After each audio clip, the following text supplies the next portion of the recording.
지금 김호진 비서관이 그러니까 아까도 언급하셨듯이 네. 질의응답 과정에서 김건희 여사 21g 추천한 게 김건희 여사가 추천했나요라고 물어봤더니 김호진 전 비서관은 김건희 여사님이 저한테 직접 추천한 적이 없습니다.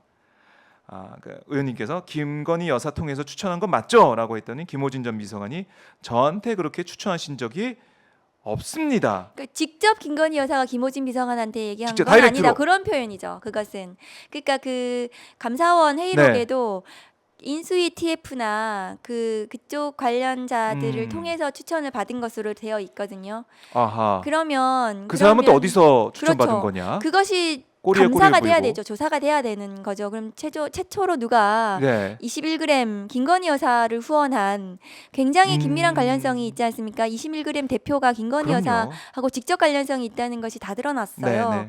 그렇다면은 누가 추천을 했는지, 그 다음에 21g 현장 소장 유모 소장에 대해서는 감사원에서 조사할 때 네. 제대로 조사를 안 했어요. 그리고 나중에 이제 서면 조사 그냥 대충 한번 하고 마쳤거든요. 네. 그 사람들을 다 조사하면 뭔가가 다 실체가 드러날 거라고 생각해요. 그런데 그 이게- 감사 그 관저 증축공사 관련해서 누가 추천했는지는 되게 중요한 핵심적인 포인트이죠. 거기에 관련해서 뭐 대가가 있었는지 그 직권 남용이 있었는지 이런 것들이 다 문제가 되잖아요. 월성원전 감사 당시에도 그 공무원들을 다 문제 삼았던 건 직권 남용입니다. 그래서 그 감사 방해 이런 것들이거든요. 네. 그러면 이 관저 증축 그 관련한 감사에서도 누가 추천을 했고 추천을 해서는 안 되는 무자격 업체를 누가 네. 강제로 추천을 했고 이런 직권남용들이 중요한 핵심 감사 사항이었던 거죠. 그러니까 감사를 해태한 거죠. 아하. 그러니까 저도 지금 보면서 그러니까 김건희 여사가 직접 추천하진 않았지만은 그러면 직접 추천하지 않았으면 어떻게 들었는지 이게 중요한 그걸 통해서 추천했냐 이랬더니 뭐 그거는 또 약간 애매하게 대답을 하잖아요. 네. 그러니까 누구한테 추천을 받았는지 어떻게 21g이 튀어나왔는지 이걸 알고 싶은 건데 결국 얘기를 안 한 거 아니겠습니까? 네. 그러니까 이것도 수사를 통해서 밝혀질 수밖에 그렇죠. 없는 네. 부분인데 수사가 또 안 되고 있고 그리고 감사원의 답변 모습을 보니까 관련해서 압수수색이나 이런 걸 안 했다는 거 아니겠습니까? 그 감사 자체는 이제 압수수색 강제 수사권이 없죠. 네. 그래서 뭐 임의로 다 받고 받고. 했다는 건데 음, 그 제대로 감사를 했을 리가 없죠. 제대로 자료를 냈을 가능성도 네, 없다. 그렇습니다. 야, 근데 의원님의 질의응답 지난 15일에 있었던 질의응답 이 내용을 보면은 김원희 전 비서관이 제가 볼 때는 사실상 이거 뭐 더 이상 김건희 쪽에 했다고 저는 생각합니다. 김건희 네. 쪽에서 들어왔다라는 네. 얘기를 한 셈이 된 것 같아서 왜냐면 또 국회 나와서 거짓말할 수가 없죠. 네. 선서를 했기 때문에 이 부분 그래요. 이 부분 이건 우리가 계속 주목을 해봐야겠고 감사원의 이런 제대로 된 감사가 안 된 것들 이거는 감사원이 이제 책임을 져야 되고 책임져야 합니다. 관련 네. 공무원들도 책임을 져야 그렇습니다. 된다. 이거는 끝까지 네. 의원님 또 법사위에서 따져 물을 네, 것이다. 그 직무유기에 대해서 음. 책임을 물어야 되겠죠. 지금 네. 책임 물을 것이다. 알겠습니다. 그러니까 이게 사실 야당 쪽에 야당 관련 인사에 대해서는 검찰의 수사나 아니면 감사원의 감사나 뭐 권익위도 마찬가지고 가혹할 만큼 정말 열심히 해요. 네, 무자비하죠. 무자비하게 열심히 하는데 김건희 여사 관련 대통령 부부 관련 건에 대해서는 왜 이렇게 정말 솜방망이식으로 하느냐 이런 문제 검찰이 도이치모터스 주가 조작 의혹 사건 무혐의 처분해서 보수 언론조차도 검찰은 끝났다 뭐 검찰은 죽었다 이런 얘기를 하고 있는데 의원님도 검찰은 죽었습니다라고 네. 바로 말씀하셨더라고요. 검찰은 죽었습니다. 한마디에 다 녹아져 있는 것 같습니다. 네, 제가 검찰은 죽었다 했더니 음. 임은정 검사가 장례를 준비하겠습니다. 이렇게 답했더라고요. 네, 장례를 준비하겠습니다. 임은정 검사 검찰 안에 네, 있으니까. 맞습니다. 예. 이게 이 2024년 10월 17일이 제가 볼 때는 검찰 역사에 있어서 뭐 중요한 변곡점, 네, 중요하게 기록되는 날이 될 것 같아요. 왜냐하면은 검찰이 이 사안마저도 무혐의 처분한다. 이거는 검찰이 제대로 기능을 못 한다는 거 아니겠습니까? 검찰에 계셨던 의원님 입장에서도 참 여러 가지 만감이 교차했을 것 같습니다. 예, 그냥 확인한 그 음. 사안이었죠. 검찰이 그동안 윤석열 정부 들어서 네. 용산에 위성정당으로 전락했다고 제가 비판을 했거든요. 그 용산 정권과 명운을 같이 하고 몰락을 함께 하기로 결정을 했다고 생각합니다. 그래서 그 이창수 검사장이 비난을 자기가 받겠다고 했는데 네. 비난받을 짓인 줄 알면서 한 거잖아요. 그러면 그 어딩은 그렇죠. 그 말 자체로. 비난을 받을 일이라는 걸 알면서도 네. 지금 검찰이 그런 의사결정을 한 것이죠. 도이치모터스 주가 조작 사건은 넘치는 많은 간접 증거들 그것들에 비추어서 당연히 기소를 해야 될 사건이었습니다. 네. 그것을 하지 않음으로써 검찰은 죽었다고 선언을 할 수밖에 없었죠. 근데 이제 검사들이 이 수사에 대해서 브리핑을 4시간이나 했어요. 네. 4시간이 했는데 그 내용을 보면서 김건희는 몰랐을 것이다. 김건희는 몰랐고 주식 이런 것도 잘 모르고 모르는 상황이고 또 기억이 안 난다고 하지 않느냐 이렇게 얘기를 해가지고 저는 이게 검찰 브리핑인지 변호사들 브리핑인지 잘 헷갈리는 그런 상황까지 왔거든요. 이 어떻게 보셨습니까? 그 자료는? 불기소 결정문에 보면은 네. 피의자가 부인하고 있고 권오수 등이 그 진술에 부합한다. 그렇게 반복적으로 되어 있고 우연일 가능성을 배제할 수 없다. 그러니까 우연히 7초 매매도 하고 네. 우연히 뭐 그분 전화 와서 뭐 이렇게 자기 계좌에서 팔고 자기 계좌로 또 받고 네, 이런 대신증권에서. 것들이 예. 그 우연일 가능성을 배제할 수 없다는 것인데 네. 비슷한 사건에서 그 김건희 여사하고 굉장히 비슷한 그 주가 조작 사건에서 법원은 우연이라고 보기에는 설명이 되지 않는다. 이 피고인이 주가 조작을 인식하고 했다면 그것은 모든 것이 이해가 된다, 설명이 된다. 이런 표현이 되게 반복적으로 나오거든요. 네. 김건희 여사의 계좌는 이 1, 2차 주가 조작에 모두 활용이 되었고 그 전체 주가 조작 그 계좌의 47%가 김건희 네. 여사 최은순 모녀의 계좌입니다. 그리고 그 현금 그 50억 중에서 현금 자산의 네. 그 80% 40억을 몰빵으로 투자를 한 거예요. 그래서 비슷한 판결에서 그 김건희 여사가 이제 2차 주가 조작 당시에 네. 3주 만에 17억을 그냥 대량 그 저기 거래를 하거든요. 그 비슷한 사건에서 그렇게 집중적으로 거액을 투자를 했다면 이것은 주가 조작을 인식했다고 볼 수 있다. 이런 그 판결도 있어요. 그러니까 이미. 많은 그 간접 증거들이 주가 조작을 인식했다고 그 가리키는 거죠. 네. 게다가 주가 조작의 그 주범인 권오수 회장하고 김건희 여사가 매우 특수한 관계잖아요. 네. 김건희 여사는 도이치모터스 주가 조작 기간 당시에 이사였고 네. 권오수 회장의 도이치 파이낸셜 주주이기도 했습니다. 아하. 그 다음에 김건희 여사와 권오수 회장 간에 그 현금 거래 네. 이런 자금 거래들이 굉장히 많이 있었던 것 이런 것들은 뭐 당장 기소해도 유죄가 날 사안들입니다.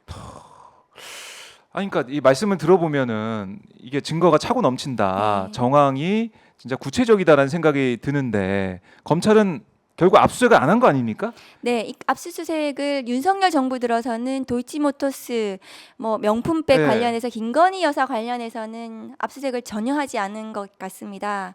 그리고 그나마 이전에 뭐 압수수색 관련해서도 이번에 드러났듯이 뭐 기각됐다 이런 것들이 맞아요. 문제가 브리핑에서 브리핑이 이제 문제가 되었죠. 거짓말 브리핑. 그다음 계좌주에 대해서는 또 압수수색을 안 했다고 했지만 실제로 그 계좌주 관련해서는 압수수색이 이루어졌죠. 네. 제가 그 어떻게 문제 삼은 부분은 김건희 여사 관련해서는 윤석열 정부 들어서 뭐 주거지 핸드폰뿐만이 아니라 어떤 압수수색도 제대로 한 게 아하. 없어요. 그런데 야당 대표 부인과 관련해서는 압수수색을 130회나 했다는 이 형평성을 문제 삼았거든요. 제가 정의라는 것은 형평입니다.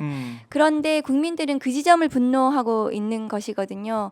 그런데 그 뭐 김건희 여사 관련해서는 압수수색을 안 한 것이 정당한 것처럼 네. 뭐 관련성이 없기 때문에 그렇게 나오는 것은 적반하장이다라고 생각을 하고 예. 그 거짓 브리핑에 대해서도 법무부 장관도 그렇고 검찰총장도 그렇고 감찰을 하지 않겠다고 얘기했습니다. 그 대국민을 속이고 그 언론인들이 저는 4시간 동안 질문을 했다는 것에 대해서 제가 굉장히 뭐 잘했다고 생각을 합니다. 네. 지금 윤석열 정부 들어서 언론이 그 저는 뭐 그 굉장히 뭐 이렇게 비판도 많이 받고 있지만 4시간 동안 질문을 계속했다는 거 아닙니까? 네.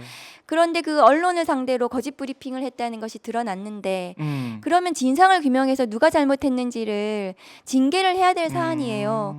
그런데도 또 덮고 그 눈 감고 봐주기를 해주게 네. 하겠다는 것이 국감장에서 그러네요. 드러났어요. 예. 그렇기 때문에 검사 탄핵을 해야 되는 겁니다. 아. 검찰이 제대로 제 식구 감싸기만 하고 있기 때문에 예. 국회라도 국민의 대표라도 검찰의 위법한 행위들에 음. 대해서 탄핵을 해야겠다. 그렇게 해서 나선 것입니다. 아, 그렇네요.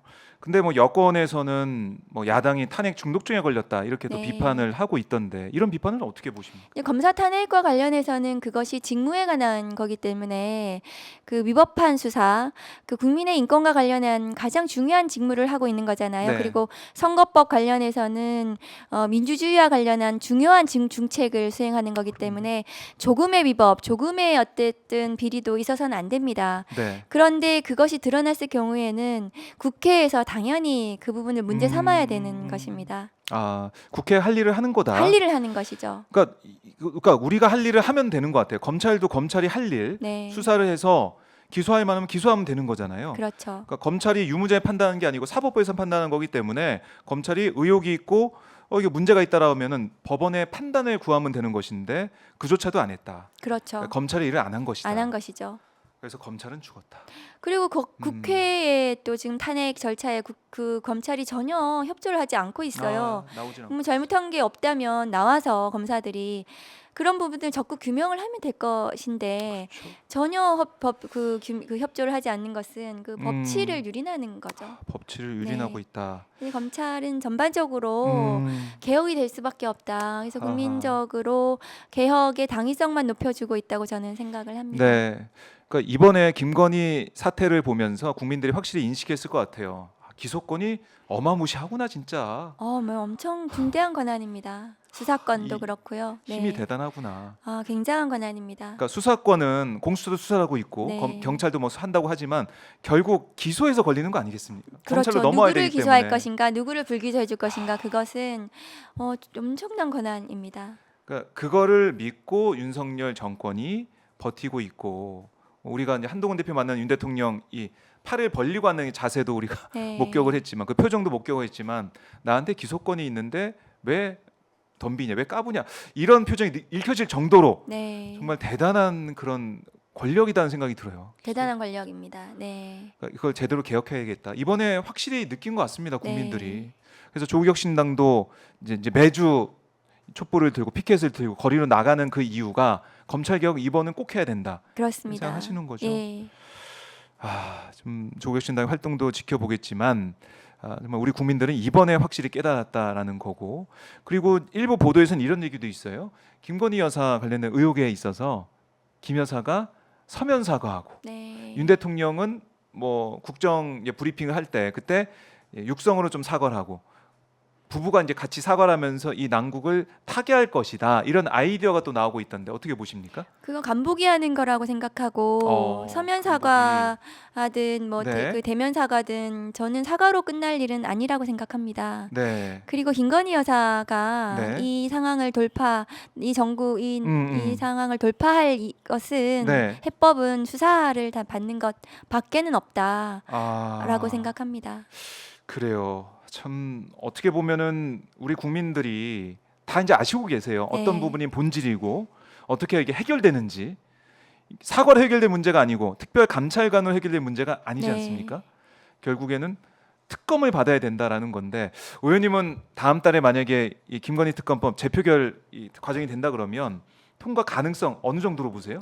저는 국민의힘 의원들이 고민하고 계실 거라고 생각해요. 네. 그래서 뭐 친한계 의원들이 그 아니고 음. 국민의힘 내부에서 그래도 중립적인 어느 정도 사태에 대해서 좀 객관적으로 좀 네. 지켜보는 분들이 계실 거라고 생각을 하고 우리가 국민의힘이 이제 앞으로 선거도 치러야 되고 국민 그렇죠. 지금 지지율이 너무나 대통령과 같이 지금 이제 하락을 예. 하고 있는 이 상황을 돌파할 것은 음. 이 어쨌든 김건희 여사를 랑 단절하는 것밖에 없다 이런 네. 답을 내실 거라고 생각을 하고 음. 그러면 저는 김건희 특검법 제1결도 좀 전망해 음. 볼 수 있지 않겠는가 기대는 하고 있습니다. 기대는 하고 예. 있다.